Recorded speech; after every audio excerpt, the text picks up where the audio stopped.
This is Nddc Today.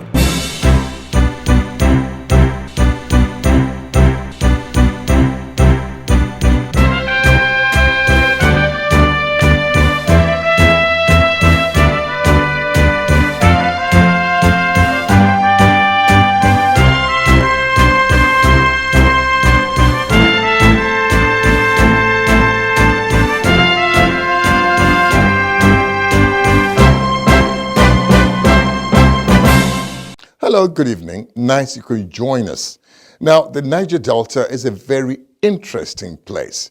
It is located in a unique corner of Nigeria that you cannot miss. It sits directly on the Gulf of Guinea on the Atlantic Ocean in Nigeria. It consists of the 9 coastal southern states, which include all the 6 states from the South-South geopolitical zone. And within these 6 states, there are 4 largest oil-producing states: Delta, Bayelsa, Rivers, and Akwa Ibom. In rural communities in the Niger Delta region, good road networks have proven to raise the standard of living of the people, because roads remain a key economic driver, providing essential links between states, cities, villages, and farms, and their local and regional markets. These facts have never been lost on the Niger Delta, and as far back as 2004, the need for a good network of roads in this region had been established, particularly the east-west axis. This is the east-west road, as it's popularly called. In fact, the major road that links the basic oil-producing states of the Niger Delta, as you can see, is a monolane road, whereas other parts of the country with little to contribute to the national economy have 5 to 6 lane roads. Now, the people of this area feel that if the government took them seriously enough, at least this road would be a dual carriageway, to say the least.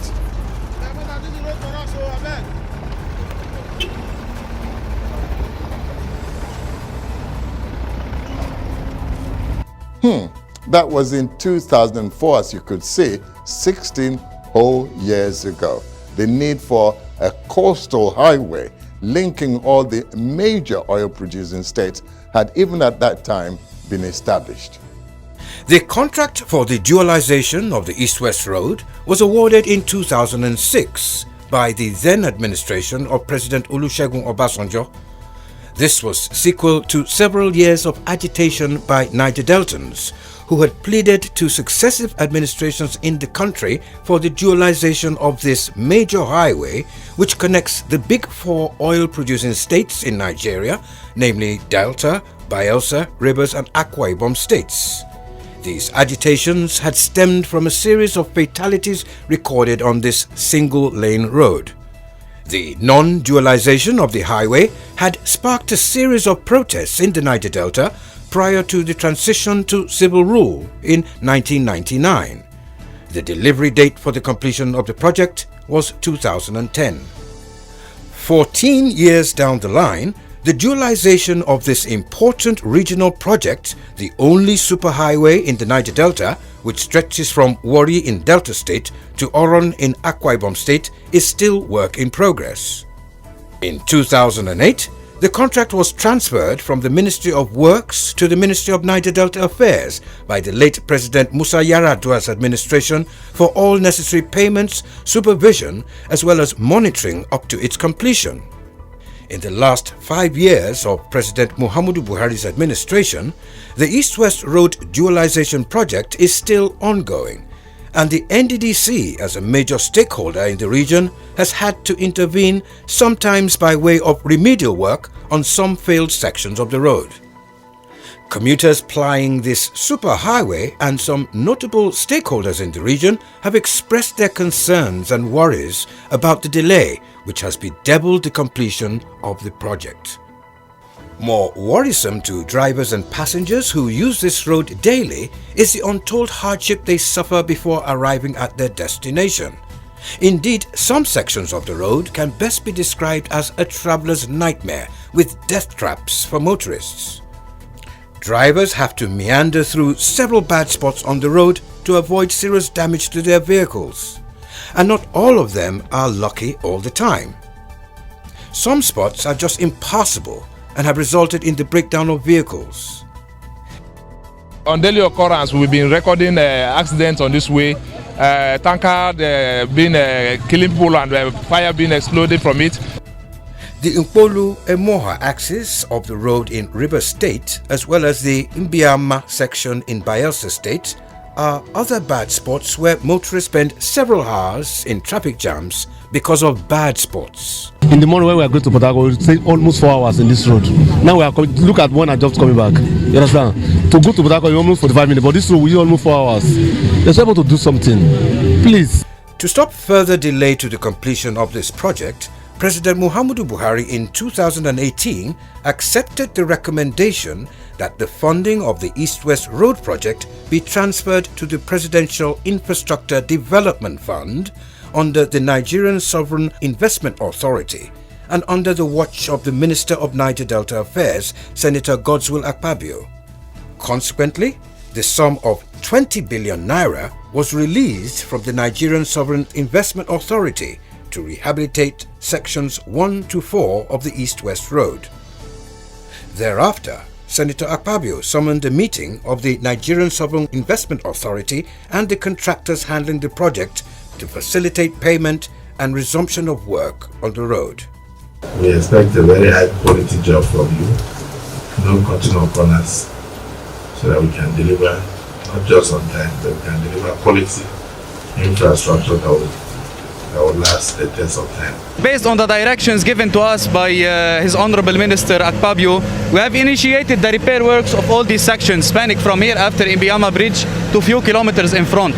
The funding of section 1 to 4 of the East-West Road shall be pursued with a view to completing the project by the end of 2021. And that was not all. Recently, while presenting the 2021 budget proposal of the Ministry of Niger Delta Affairs, the Minister of Niger Delta Affairs, Senator Godswill Akpabio, said that 15 billion naira out of the 19 billion naira meant for capital expenditure for the ministry will be used to complete the East-West Road. According to Senator Akpabio, the need to deliver a project that would stand the test of time necessitated his desire to allocate a huge chunk of the ministry's capital budget towards the completion of this project. Speaking also at the inaugural virtual meeting of counterparts on the complementary program for the East-West Road recently, Senator Akpabio said that the 361-kilometer road project on completion will have gobbled a whopping 1 trillion naira. Also recently, the South-South Governors Forum called on the federal government to expedite action on the completion of the project. Given the political will demonstrated by the Minister of Niger Delta Affairs to bring the project to fruition by 2021, completion of the East-West Road is sure to bring a huge sigh of relief to the region and motorists who ply this road. It will also buttress the fact that with determination and the zeal to succeed, the Niger Delta region can be transformed to the desired dream of all and sundry. So, if all that effort and all that money is well synergized, the Niger Delta should be boasting of one of the longest roads in the country and one of the most beautiful to behold, as finished aspects of this road already show the day. Now, talking about roads, if actually the Nddc is permitted to fully operate as the way it should, and all the resources allocated to it are fully well utilized, then our next story is a typical example of what the Nddc can do: the Ibuna Road and bridges. The 600 meters bridge, a magnificent feat of engineering, embellishes the Ibuna terrain with an elegance rare in the Niger Delta. This is a product of years of yearning. The peculiarity of many communities in the Niger Delta is the dearth of the means of communing and commuting, even among themselves. With subsistent lifestyles devoid of ambition, such peculiarities were to a large extent accepted and condoned in the past. You lived the life the way you found it. Exposure and enlightenment, however, have thrown up agitations. Far-flung and isolated communities are no longer at ease.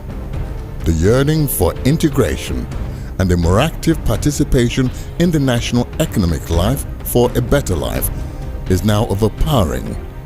More so in the light of the realization that some of these restive villages and settlements house the wealth which has made other parts of the country look so glamorous and attractive. The thinking here is that successive governments and multinationals have not done enough. A sense of neglect is still felt. Since oil was discovered in the Niger Delta in 1956, the entire country were more interested in the oil than the environment and the people. The result was, we took the crude oil, we forgot to give the people water. We flew within the deltas, we forgot to give them access road. We built posh houses for oil workers and forgot the owners of the land. So they live in thatched houses in the graves. Ibuno is one of the local government areas with the highest deposit of crude oil in Nigeria. It is number 1 in Akwa Ibom State. Geographically, Ibuno occupies the largest mangrove swamp forest in the Atlantic waters that occupy the littoral parts of Nigeria. This forest of more than 129 kilometers harbors the largest fishing settlements on Nigeria's coastline.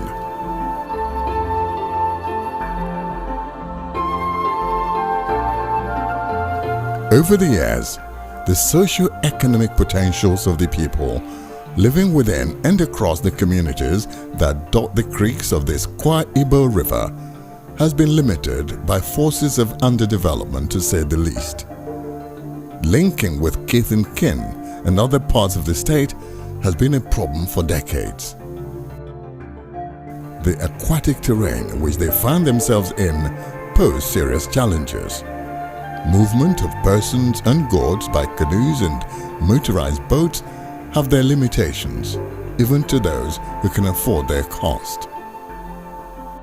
Lucky for the people of Ibuno, the Nddc, as a catalyst of the federal government mandated to develop the Niger Delta, swung into action in early 2004 to solve Ibuno's major logistic problems with the award of one of the Commission's flagship star projects, the Iko, Atabrikan, Opolom Iwachan Road and Bridges.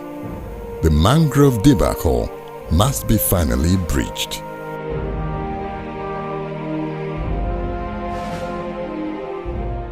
The first phase of this multi-billion naira road and bridges project had the scope of 6.87 kilometers virgin road cutting through the mangrove forest and a 600 meters span bridge. As it turns out, the project links the peaceful people of Ibuno by road and bridges with their neighboring towns and villages in eastern Obolo and beyond, drastically cutting travel time and providing the means of mass evacuation of produce. These people are basically fishermen and farmers whose produce are required upland.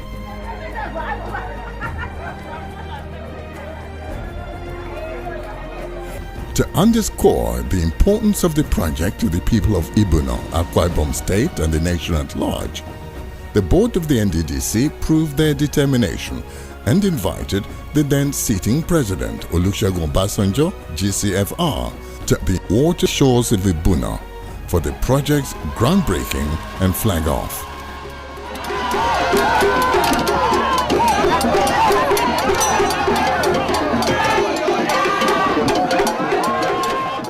In 2013, to be precise, the Nddc announced the completion of the first phase of the project. It was a dream come true. The first road and bridge project ever planned by any government or agency of development to cross this daring, swampy mangrove terrain in order to liberate the region. The joy of the communities across the Kwa Ibo River knows no bounds.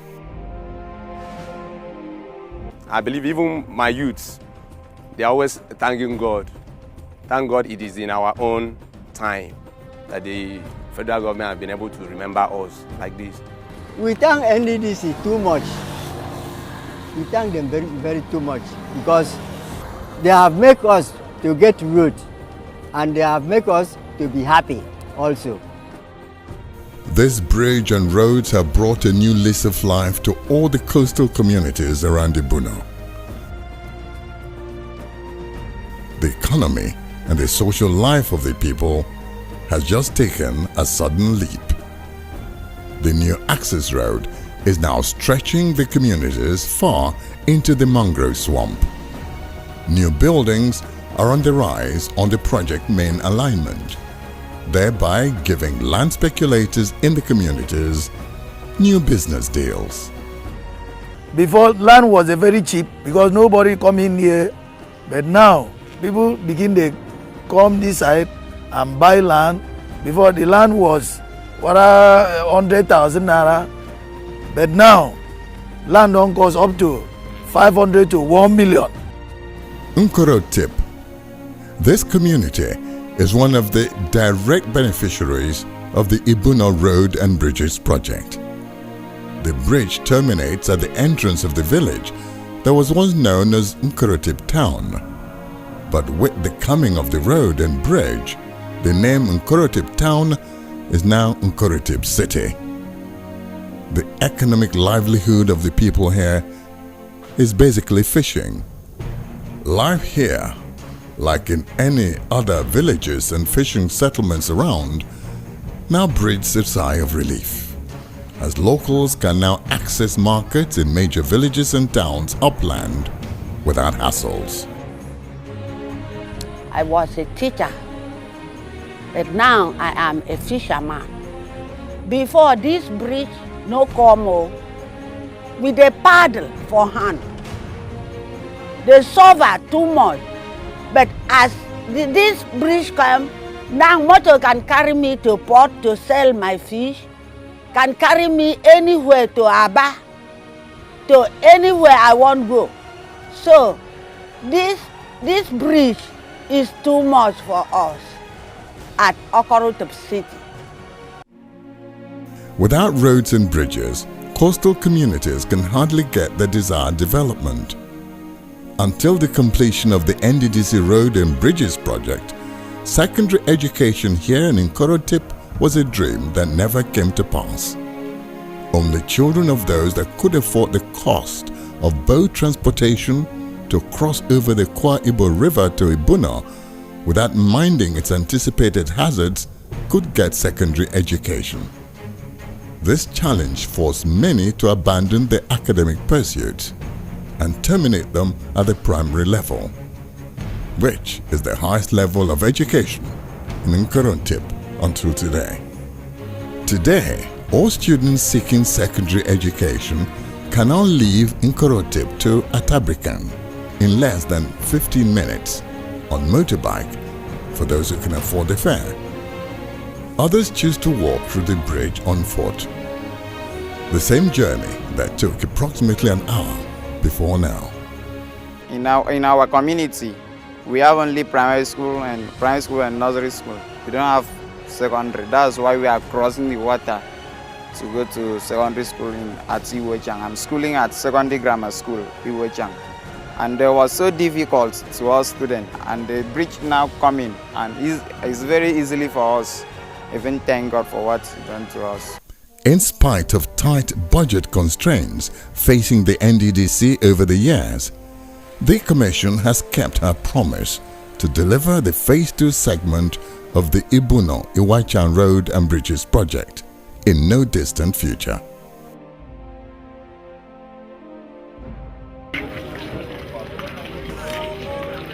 On October 2, 2015, the Nddc board then flagged off the last phase of the Road and Bridges project in a colorful ceremony. Ibona to Iwachang was agog. Community leaders, women groups and youths trooped out in their numbers to grace the occasion in a show of solidarity with the Nddc, the commission that truly cared about their development.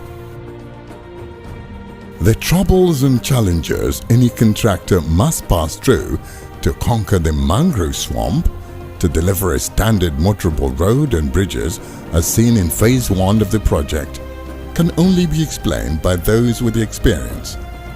The millions of metric cubic feet of sand required to sand-fill the excavated depth of over 8 meters of the daring mangrove swamp comes from a location more than 15 kilometers away from the project site. Guess how they source the sand for filling? From an incredible source: the beach.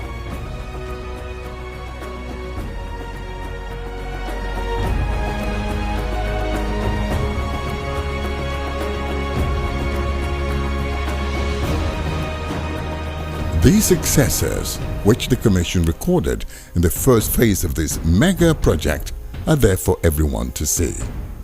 To achieve the same in the second phase is a task which the Nddc and the contractor must accomplish.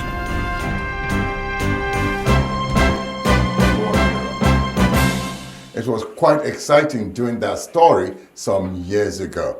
We're still waiting for the day that magnificent project will be officially commissioned and be fully put into operation. The forensic audit, a revolution in the quest for national accountability.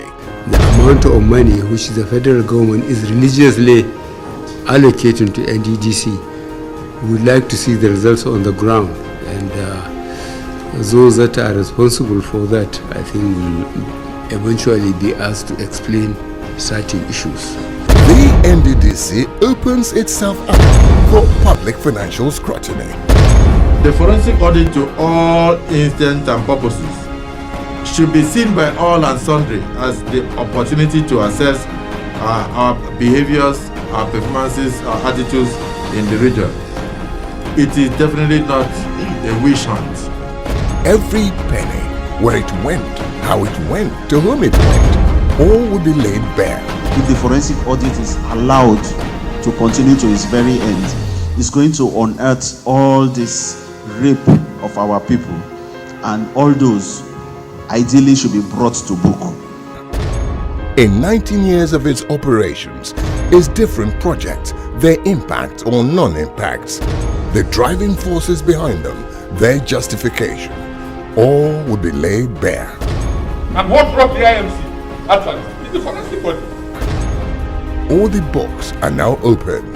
It is the totality of the rot that came to what we call forensic auditing, ordered by Mr. President. So my answer to all the questions: forensic, forensic, forensic. The forensic audit, the Nddc apocalypse, now on. Catch up on all the latest details here on Nddc Today.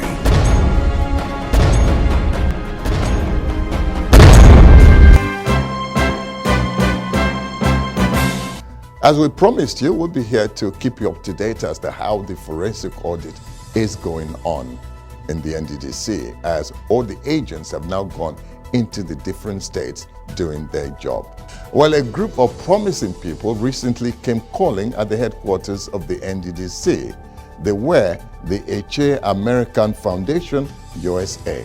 Their mission: to intimate the Nddc and to solicit support for a skills acquisition program that they wish to set up in Eche local government, one of the 23 local governments in Rivers State. Of course, they were well welcomed, and this is the kind of stakeholder participation the Nddc looks forward to. The Acting Managing Director of the Niger Delta Development Commission, Nddc, Professor Keme Bradikumar-Ponde, has commended plans by a non-governmental organization to build a skills acquisition center in Eche, Rivers State. Speaking when he received a delegation from the Eche American Foundation USA at the Nddc permanent headquarters, Professor Ponde said that the Skills Center was a laudable project aimed at improving the lives of the people of the Niger Delta region. We thank you for being altruistic. You've left the comfort of America to come back, to give back to your community. And I think this is worth commending and something that other communities should also emulate. He observed that skills acquisition and human capital development were some of the key areas the federal government of Nigeria was paying special attention to in order to engage the youths. The Nddc Chief Executive Officer further stated that the project was worth supporting, but noted that the Commission was currently going through some financial challenges. He counselled for patience as the budget of the Commission had not been approved. Hence, there was a limitation on how much the Commission could do. For the Skills Acquisition Center to be sustained, the Nddc boss advised the foundation to make a conscious effort to provide instructors who will keep the project running. The Skills Acquisition Center you're trying to establish will only be very functional if you have thought about sustainability of that, because there are quite a number of those centers that have been built, and when the requisite manpower to run it is not available in the space of time, it just withers off. But I believe that your foundation will have looked into all those aspects, and we believe that your Skills Acquisition Center will not only be for people of Eche extraction, that it will also be for all of us in the Niger Delta region, so that the presence of the center in your community can even open up your community to further development. Earlier in his address, the president of the Eche American Foundation USA, Dr. Richard Nwakuala, commended the Nddc for its interventionist programs in the Niger Delta region, which he said has brought succor to the people of the region. He called on the Nddc to support the foundation in setting up skills acquisition centers in Eche communities in Rivers State, noting that they had been partners in the empowerment of the people of the Niger Delta region. Nwakuala appealed to the Nddc to support the programs of the Eche American Foundation, which includes building roads that will connect Eche communities and the renovation of hospitals in the area. He said that their objective was to get the youth to acquire meaningful and self-sustaining skills that would improve their lives, support their families and communities, and thus reduce criminality in the country. The idea of empowering the youth was born from the fact that he who fails to plan today should be prepared to fail tomorrow. And considering the fact that youth are the future of tomorrow, then the need to empower them for a better tomorrow becomes even more urgent now.